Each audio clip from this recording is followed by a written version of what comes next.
En gros, la stratégie numérique, c'est tout ce qu'on va mettre en place comme élément pour faire en sorte qu'Éric Zemmour soit le plus vu sur Internet. En gros, c'est le mettre au max sur les réseaux sociaux. Le mettre au maximum sur les réseaux sociaux, absolument, c'est ça. C'est le mettre au max sur les réseaux. J'entends que Éric Zemmour est assez misogyne. On m'a dit ça. Éric Zemmour le dit très clairement, il dit que ce qui est important pour lui, c'est les compétences. Et ce qui est marrant, c'est qu'il a cette image-là, alors qu'il travaille avec beaucoup de femmes, il a toujours vu les compétences avant le reste. Et c'est peu importe pour lui que ce soit un homme ou une femme avec qui il travaille. Et en fait, chacun est libre et autonome de faire ce qu'il veut. Alors, est-ce qu'il peut dire qu'une femme a le droit de porter le voile si elle le veut? Alors, il le dit, mais vous allez voir, il le dit, ce qu'il dit en fait, c'est ça. Il dit que le voile islamique est un marqueur d'une religion et qu'en fait, c'est pas seulement un habit. Et que donc c'est pour ça qu'il ne veut pas que le voile soit dans la rue. Il ne veut pas qu'il y ait des éléments religieux au nom de la laïcité. Comme une kippa? Il refuserait les kippas dans la rue? Il a dit également pour la kippa, ouais. Et lui, c'est juste dans ce sens-là, en fait. C'est pas contre les personnes, c'est en fait le sens qu'il y a derrière de revendications religieuses et donc de possible communautarisme derrière avec des gens qui vivent en communauté et pas qu'il y ait une seule communauté qui soit la communauté nationale.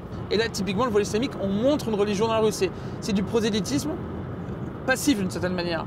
Et c'est ça qu'il pointe du doigt, c'est seulement ça. Il dit très clairement que qu'on soit chrétien, musulman ou juif, on peut pratiquer sa religion, on peut aller à l'église, à la synagogue, à la mosquée, sans problème. Ce qu'il dit véritablement, c'est qu'il y a une communauté, il y a des règles qui sont communes à tout le monde, et on ne peut pas dire que les règles de notre religion sont supérieures aux règles de la communauté nationale, de la nation, de l'État, parce que sinon, en fait, il n'y a plus de communauté et les gens n'abouissent plus aux mêmes règles.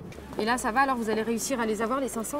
Oui, on va les avoir, mais c'est une gabegie d'énergie énorme. Ah ouais, vous arrêtez pas là? Et ça démontre que le système est devenu totalement fou en fait. Le système des parrainages n'a plus aucun sens. Ah ouais? Vous avez une candidate, Anne Hidalgo, qui est à 2%, qui va avoir 2000 parrainages, et un candidat à 16%, qui va avoir sans doute ses 500 parrainages, mais qui aura des difficultés à en obtenir 500. J'ai 18 ans. Ok, et tu soutiens Éric Zemmour? Zemmour met des idées sur la table qui me sont favorables. Je ne soutiens pas l'entièreté de son programme, mais il y a beaucoup d'idées dans lesquelles je me retrouve, notamment l'amour de la France et la défense de la chrétienté en France. Tu penses qu'il va changer quoi pour toi, Zemmour? Zemmour change le paysage politique, c'est-à-dire dans un certain sens, il nous apporte un amour de la France qu'on avait perdu dans la République et il nous met en avant des patriotes qui aiment la France et il décomplexifie ça. C'est-à-dire qu'avant on avait honte un peu de dire aux gens ah, j'aime la France, j'aime les églises, j'aime la France éternelle.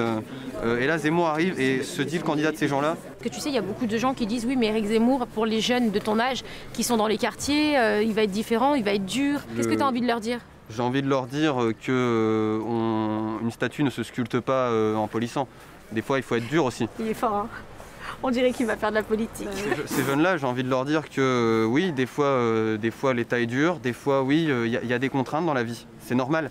On a eu un État républicain qui pendant des années et des années a brossé à coups d'aide, toujours, mais n'a jamais dit, bah écoutez, on va bosser, ça va être dur, mais à terme, on va avoir quelque chose. On est une commune, mais on ne sert à rien. Vous vous sentez abandonné? Ah ben, c'est pas qu'on est abandonné, c'est la réalité. On avait des navettes gratuites, on n'en a plus. Espace vert, il n'y en a plus. On avait 100 000 € d'aide pour construire. On en a 50 000, aujourd'hui on n'en aura plus du tout. On n'a plus rien. Voilà, c'est ça qu'il faut comprendre. Donc je suis en guerre avec la communauté. D'accord. Bah, c'est tout, ça s'arrête là. Et pour vous, Éric Zemmour va changer les choses? Oui, je vais vous expliquer pourquoi. Deux choses. J'ai fait des doléances, j'ai envoyé ça à toutes les presses. D'accord. Que ce soit Le Monde et tout. Personne n'a répondu, sauf un journal. J'ai jamais parrainé qui que ce soit depuis le troisième mandat. C'est la seule fois que je vais parrainer. Parce que personne ne répond. La ruralité ne les intéresse pas. Tous ceux confondus, hein. J'en ai eu 10 là. Le seul qui répond, c'est Zemmour. Qu'est-ce que je fais? Ben, je le reçois. Il me demande s'il peut venir pour parler justement des problèmes de ruralité. Je ne veux pas dire non. Oui, parce que vous vous battez pour ça. Exactement. Et qu'est-ce que vous dites aux gens qui disent que Zemmour est dangereux? C'est vous qui dites qu'il est dangereux. Mais non, je sais. Si. Mais non. Mais c'est vous qui dites qu'il est dangereux. Je sais pas, moi. Je vous pose la question. J'ai jamais entendu parler de quelqu'un qui dit que Zemmour est dangereux, à part vous. Quand vous me dites qu'il est fou, qu'il est raciste et tout. Non, j'ai pas dit ça. Non, mais attendez. Tout ce que vous voulez. Je suis polonais. Oui. Tu crois que je vais être raciste parce que je suis polonais? Moi, mes parents, ils sont venus pendant la guerre. Je suis né en France, mais eux, ils sont nés en Pologne. Moi, la politique de Zemmour, il fait ce qu'il veut et tout ça. Je suis polonais. Moi, tout le monde peut venir en France, je m'en fous. Mes parents, ils sont venus pendant la guerre. Moi, ce qui m'importe, c'est la commune. C'est votre village. Elle existe, c'est mon village. C'est le fait qu'il se soit déplacé, Éric Zemmour, peut-être, qui portait de l'intérêt à votre... Ça me touche énormément. Ça vous a touché, ça? Bah, bien sûr, parce qu'il n'y a personne qui se déplace. D'abord, je ne prône pas un État laïque. L'État est laïque. Et donc toutes les autres religions, même celles dans lesquelles il n'existe pas cette séparation, par exemple le judaïsme, par exemple l'islam, doivent s'adapter à ce mode français. Ce n'est pas toujours facile, mais en tout cas, c'est ça la ligne, et c'est à ces religions de faire des efforts. C'est ce qu'a fait le judaïsme au XIXe siècle, et c'est ce que doit faire l'islam. Il a beaucoup de mal, car ce n'est pas son état naturel. Lui confond le spirituel et le temporel depuis toujours. Il ne l'a jamais séparé. J'ai bien compris ce que vous voulez dire. Puisque les jours fériés sont catholiques, il y a une contradiction avec la laïcité. Pas du tout. La France est un pays catholique. C'est le catholicisme qui a fait la France. Vous savez, le grand historien Michelet disait « Qu'est-ce que la France ? Une conquête de l'Église ». Donc il y a évidemment un droit d'aînesse historique et un droit d'aînesse culturel du catholicisme sur les autres religions. Ça ne veut pas dire évidemment qu'il y a une hiérarchie, ni religieuse, etc., entre les religions en France. Mais ça veut dire que le fond culturel de la France, j'allais dire le fond civilisationnel de la France, est hérité du catholicisme. Et donc, il est normal que les jours fériés soient issus des fêtes catholiques, et il n'y a aucune raison que les autres religions aient leurs jours fériés. On dit souvent que vous êtes raciste. Des gens disent ça. Beaucoup de jeunes issus de l'immigration nous suivent, nous influenceurs, et beaucoup d'influenceurs aussi sont issus de l'immigration. Moi-même, je suis issue de l'immigration. Vous avez envie de leur dire quoi? J'ai envie de leur dire que je leur fais, moi, quand ils ont l'impression que je ne les aime pas, ce qui est faux, je leur fais le plus beau cadeau. C'est moi qui leur propose le plus beau cadeau, devenir français et s'assimiler à l'histoire de France, à la culture de la France. Moi, vous savez, je trouve rien de plus beau que d'être le compatriote de Chateaubriand. Voilà. La France a une histoire grandiose, elle a une culture magnifique, elle a des paysages superbes. Je leur dis à ces jeunes, regardez autour de vous. Vous êtes dans le plus beau pays du monde, avec un pays avec un peuple qui est sans doute le moins raciste de la Terre. Parce que justement, il accepte tout le monde, quelle que soit son origine. La seule exigence qu'il ait, c'est devenez comme nous, vivez comme nous. Donc vivez comme des Français. Et là, vous deviendrez un Français comme un autre. C'est la seule exigence et elle est tout à fait légitime. Le problème, c'est qu'il y a beaucoup de jeunes issus de l'immigration, en particulier arabo-musulmanes, qui ne veulent pas vivre comme les Français, qui méprisent les Français, qui appellent ça les Gaulois, qui estiment que la charia, vous avez vu tous les sondages, est plus importante et au-dessus des lois de la République. Moi, je leur dis, la charia n'est pas au-dessus des lois de la République. Si vous pensez cela, il faut aller vivre dans un pays musulman. Si vous pensez que la religion musulmane, votre religion, doit être adaptée à la France, c'est vous qui devez faire des accommodements raisonnables avec la France. Ce n'est pas la France qui doit faire des accommodements raisonnables avec vous. Et dans ce cas-là, vous serez français comme les autres et on vous accueillera comme des frères. Maintenant, si vous ne voulez pas cela, la porte est ouverte. Vous pouvez retourner dans les pays de vos parents. Je ne vous en voudrais pas. Je comprends qu'on veuille rester attaché à sa culture d'origine. C'est tout à fait légitime. Mais dans ce cas-là, il ne faut pas rester en France. Pardon. Qu'est-ce que vous allez faire pour les entreprises qui font faillite, tous ces entrepreneurs qui veulent créer de l'entrepreneuriat, enfin qui créent de l'entrepreneuriat, pardon, qui sont entrepreneurs? Il faut alléger leurs charges, il faut alléger leurs impôts.